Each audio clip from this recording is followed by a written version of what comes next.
Well, hello, Monique. We need to tell people about what's coming up. We've got a fun retreat coming, and I'd like to tell them a little bit about it. Why That's don't, right.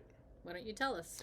Well, our retreat is called Intimacy Reimagined. Now, Monique and I have been to lots of marriage retreats, and we found some things that are definitely missing from them.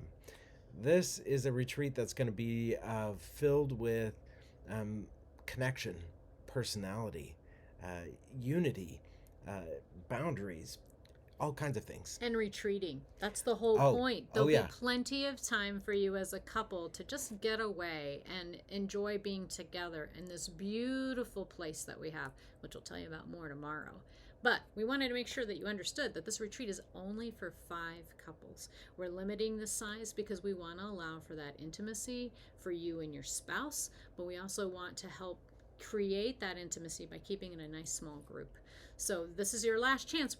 We don't have many more days before that's going to be a no-go. So we hope that you'll sign up soon for our retreats. Click the link below and we'll make sure that you get signed up. that's right. We want to have a conversation with you first because we're relationship people and we'd be rotten relationship people if we didn't want to get to know you first.